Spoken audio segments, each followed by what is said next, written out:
It's Memorial Day weekend and a great time to get together with your friends. And, you know, Memorial Day started right after the Civil War. The very first Memorial Day, they held it at a former prison camp, a Confederate prison camp, to honor the fallen Union soldiers that were buried there. I think that's really fascinating. And it's been ever since. But now we use it as a time to honor all the young men and women, and maybe some not so young, that have served and fallen in our country, in our country's battles, and making it possible for all of us to be here on this beautiful day and appreciate all that. So I am glad to be together to honor that. And it is one of the reasons why I want to run for Congress. I have always admired our soldiers, our service, our men and women, our veterans, what they're doing now in Iraq. We honor them by being here today. What they have been asked to do, and they have fulfilled more than anybody should have ever been asked to do. And no matter what we think about the effort over there, I think we all agree that those men and women deserve to be honored. And those who have fallen, those 4,000 and some that have fallen, even more so. I have always admired even more the people who understand that the greatest soldiers we've ever had are those who believe that they were fighting for peace. And I think there are great examples of that. We can admire Patton and Marshall and the Eisenhowers of the world, but we should also remember on Memorial Day, I think, those who gave their life, people like Martin Luther King, people like Mother Teresa, people like Gandhi, who understood that there is strength in fighting for peace as well as fighting for, God forbid, land or influence or oil. That there are lots of reasons. And for me, I cannot sit back any longer and not do something about that. We all have different roles to play. The role that I believe that I can play now is to run for U.S. Congress and get there and try. I don't want to run against anything. I want to run for things. I want to run for the 47 million people in our country who don't have health insurance.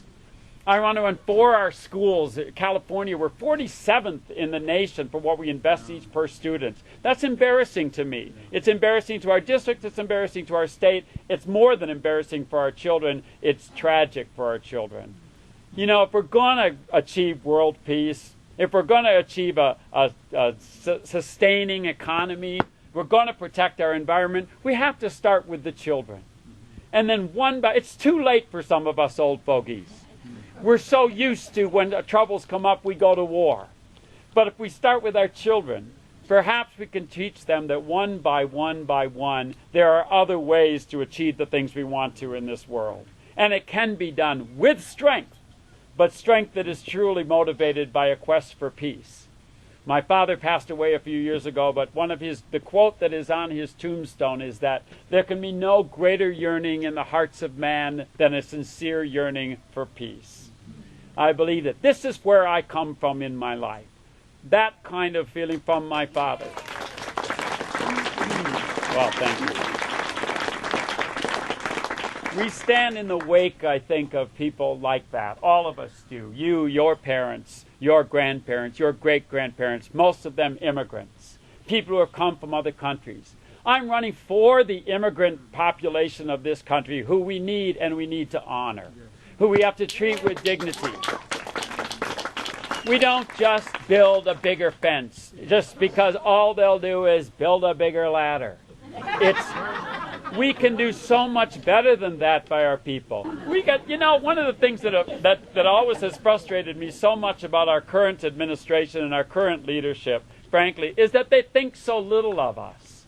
They ask essentially so little of us. The only piece of advice they've given to us is go shopping. Ask more of us. We can do so much more, I think. We're ready and willing to do so much more. Just ask it. Expect something of us. I think that on this Memorial Day, we can expect more of ourselves and of our fellow citizens. We can expect everybody to honor these veterans and the people who have fallen in our foreign wars and here at home by working towards peace. Starting with the children and working forward that way. Then when I hear that there are 47 million people in our country who don't have health care, I know that we can do better by them. when our schools are in the situation. I know we can do better. When I just paid $4.33 for gas at the cheap gas station in Weed, I know we can do better. And I drive a Prius, for heaven's sakes. The other day I was driving to an event down in someplace down there by Chico and Oroville, and I ran out of gas halfway in between, really getting there. And it was 100 degrees last week. Remember those days? Don't you know that a AAA truck loves to drive up to a Prius that has run out of gas? You never saw such a smile on the face of a guy. They just loved it. How many miles do you get with this thing? He said. I said, one too few. That was it. My brother, I want to honor one more person this Memorial Day. About 3 weeks ago, I have 5 brothers and 4 sisters, and one of my brothers passed away just about 3 weeks ago. And his name was Steve. He was a fantastic guy. He taught high school history. He tried to resist. He first went into business and had this very lucrative business going, but about 18 years ago felt the calling that my family has all felt to go into teaching, and became a teacher and taught for 18 years. And one of the things that he always would do is would get about 2 busloads of kids every summer and take them off to Europe. Big busloads. Every year he'd take 2 busloads of kids to Europe, because he believed so strongly that if you got these kids out there traveling around the world, meeting other people, that was a way to achieve world peace. You know, and I think it is so true. All of us, those of you maybe who are foreign exchange students who have made friends with people from overseas, it's awfully hard to go around dropping bombs lightly on people's heads when you've got their son's picture sitting on your piano. And my brother believed that so strongly. I so much think now of my brother, and he was only 53, so it's still very raw and unfortunate that he is not with us, but he would have loved this. In fact, a few weeks before he died, I was with him, or a few days before he died, and I said, Steve, I could drop out of this race now and come home, help take care of you and all that. It would be an honor to do so. And he said, are you kidding? Get out there and run for office. Get out there and do it. He said, besides, I don't want you sitting there staring at me and patting my hand. He said, and when I'm gone, he said, here's what I want you to do. Get over it and get on with it. And I think it's such a great example for all of us right now. We can dwell in the anguish of the last 7 years that have been going on in politics in this country. We can sit and bemoan the fact that our country is going to hell in a handbasket for the last 7 years, because frankly, I think it has been. There's not very many things that have been going on in this country that I would say are good. There's not a good economy. There's not world peace. There's not our schools being taken care of. Our environment is being slammed. Every single thing is going south. But let's get over that and get on with it. And the best way to get on with it is to get Democrats in the Congress and a Democratic president, and forget about the Democrat. Get Americans that are in there that care about the whole country. Get real, because in the end, and I believe this with my whole heart, in the end, our country has become so polarized in the last 7 or 8 years. Everybody's either so right or so left, so Democrat or so Republican, so rich or so poor. Most of us, like you and I, dwell somewhere here in the middle. And we just know that there's a lot of good things that we agree upon. There's a lot of room. If we would just step back and quit fighting with each other, we could find. I don't care if that sounds naive, because I think in the end, being an American trumps being a Democrat or a Republican. Being an American trumps being rich or poor, or a liberal or a conservative. We're Americans, and the sooner we embrace that, the sooner we can start to form the more perfect union that we've all dreamed about our whole life, that some of us have been lucky enough to live.